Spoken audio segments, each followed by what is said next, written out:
What's up, guys? Today I'm going to give you my 3 tips and tricks to get a more natural looking skin in your retouches. Let's grab some coffee and we'll dive right in.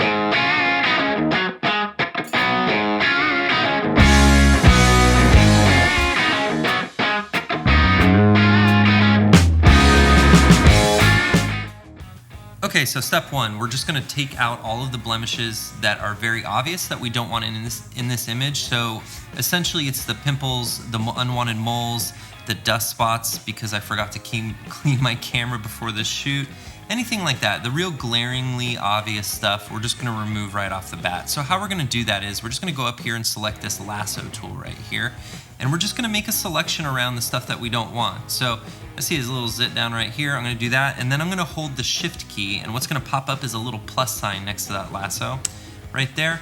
And I'm going to continue to hold that shift key for all of my selections. I'm just going to select anything that I don't want in this image, and I will go ahead and speed this up so you guys don't have to watch all of this.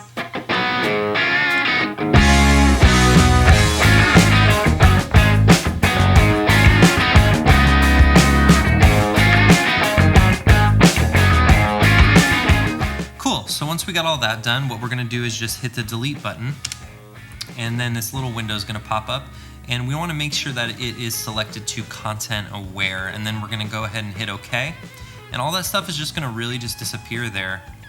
Real simple, real easy. We'll wait for this computer. Got a high-res file here. Cool. So we're going to deselect. You're going to notice all that stuff went away there. Hey guys, so quick little note here before we move on to step 2. We're going to be working in what's called destructive retouching, which is the opposite of non-destructive retouching. Now, non-destructive retouching is actually the preferable way for most professionals to work because it allows you the ability to go back once you've saved the file. Once you've closed out of it, you go back the next day, you can make micro changes to the retouches that you've done. However, the problem with this is that you have to title these layers, you have to build them out, you have to arrange them correctly, and it actually takes a bit of time. And this is okay if you're doing a huge retouch for a magazine or a big ad campaign and you might need to come back and change some stuff, but it's actually a huge waste of time if you're just gonna throw this photo up on Instagram real quick and never revisit it. So I like the quickest thing. This retouch process that I'm showing you should only take a total of 3 to 5 minutes once you get it all done. So what is the point in working in non-destructive retouching? Let's get it done and move on to some other cool projects, right? So next step is actually smoothing out uneven parts of the skin. So this includes anything from these highlights on the nose and the cheeks and the forehead to the bags under the eyes, and even some little discoloration in the forehead here, or maybe some discoloration where the makeup didn't blend as well. So we're gonna head and just tone those down. So the first step is to just go ahead and duplicate the background layer. So how we're gonna do that is just drag this background. We're gonna drag it on the little new page icon here, and it's gonna create a new background. It's the exact same photo on top of each other. And what we're gonna do is change the opacity, and we're gonna bring it down to right around 35. I found that this is a pretty good starting point to see where you're getting with your retouches, but we'll adjust that after we're done making all of our selections. So I'm gonna start on the forehead here, and what you wanna do is just select a larger area. You don't wanna do this too small. These are big general kind of fixes, and they're gonna be really subtle, so just do big selections. And you notice I'm selecting from a dark to a highlight to a little more of the gritty skin there. What we're gonna do is just bring that down, and we're gonna select a nice smooth part of the skin. Thankfully, this was a beauty shot, so she was wearing a lower cut top, and we have some shoulder skin here that looks really nice. So we're gonna select that even part right there. We're just gonna drag it, and we're gonna drop on top of there. And what you're gonna notice happen there was, let me turn that off. You're gonna notice it just toned down and muted down the highlights a little bit and smoothed out the skin just a little bit, but it doesn't look unnatural. It just looks like her skin might be if it wasn't a hot studio and I didn't light her with studio strobe. So let's go ahead and take care of the rest.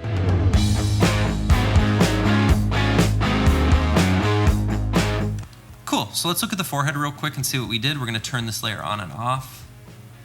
And kind of see what we did there. It might be a little bit much, but let's leave it for right now just so we can see our progress. And I'm gonna start with the under eyes right here, the nose, and then any other highlights that are too much or anything that's looking a little bit, in the shadows it's looking a little bit fixable. Like I see this right here. I don't know if it's just a bad shadow or if it's a little bit heavy of makeup on the cheekbone, but I'm gonna smooth that down. So let's go ahead and take this. Again, it's good to make a little bit wider selections and also includes some of the contrasting parts of the image, whether it be because of exposure or because of inconsistent tones in the skin. We're just gonna take all that and we're gonna bring it down to a good patch again. We're just gonna drop that there. I'm just gonna keep doing that until everything seems like it's pretty flat and even.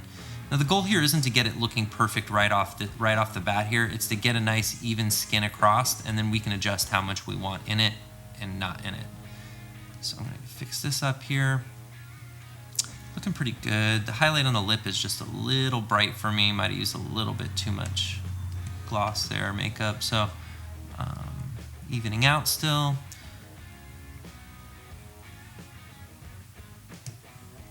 Good, this looks like a pretty good starting point here to show you the next step. Let me show you where we've come so far. That's where we were before we started step 2.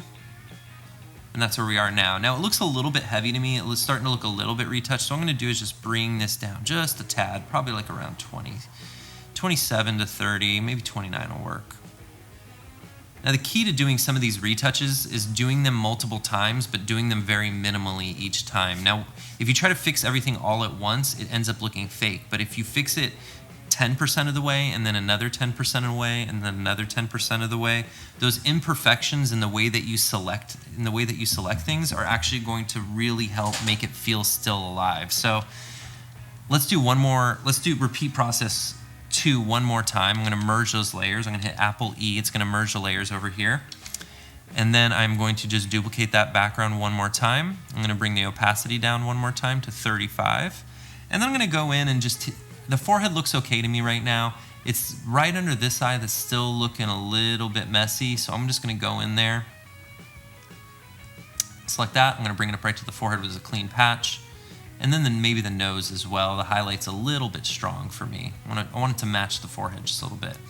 There we go, and then one more under the eye here. Great, let's see how that looks with it on and off. Just brought down just those eyes. Now I need to bring this down just a little bit. It's looking a little too retouched. There we go, right around 17, just real subtle. There we go, so we're gonna merge those layers, Apple E, and make sure to save your file as you go. And then this last step is gonna be 2 phases. We're gonna blur the skin, and we're also going to add a grain/noise filter to it. So first step, copy that background again, and then we're gonna go up to the filter channel, and we're gonna go to blur. And blur, you wanna select Gaussian blur over here.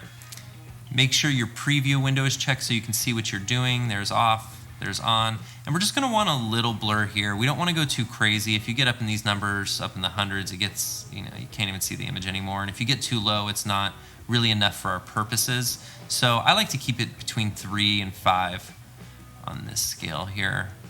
So that looks pretty good to me, 3.7. I'm gonna hit OK, and it doesn't look great now. It looks like an out of focus photo from 1999, but we're gonna hit the little camera looking icon right here, and this is the layer mask icon. It's gonna create a layer mask here, and this is gonna be white right here, this box. Well, we wanna turn that box to black. So now how we do that is we're gonna invert that color, and we're gonna hold the Command I key, and it's gonna invert it to black.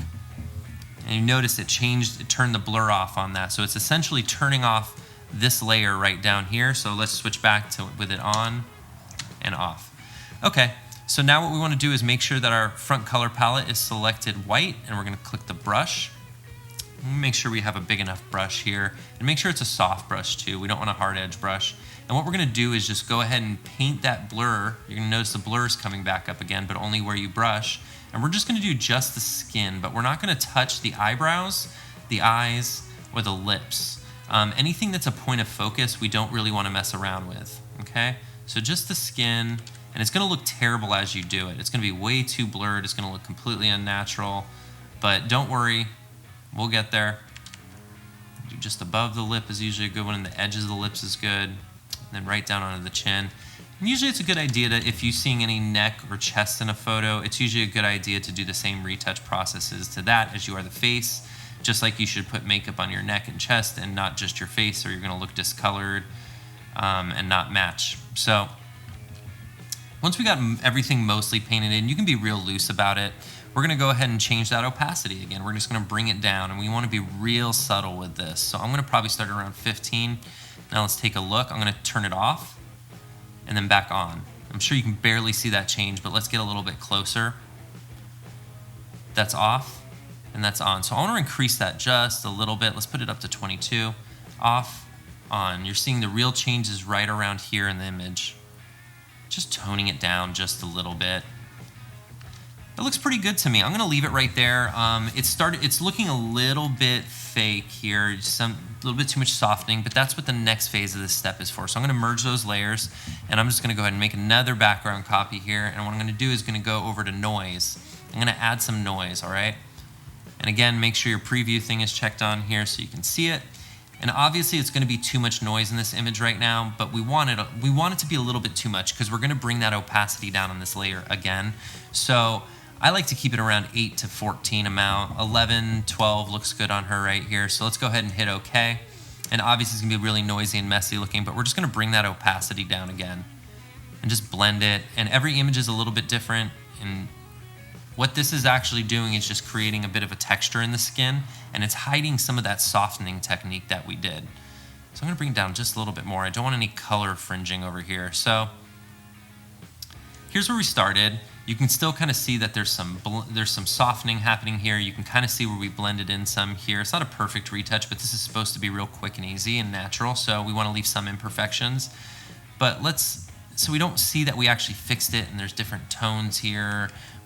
This noise layer is really going to help us.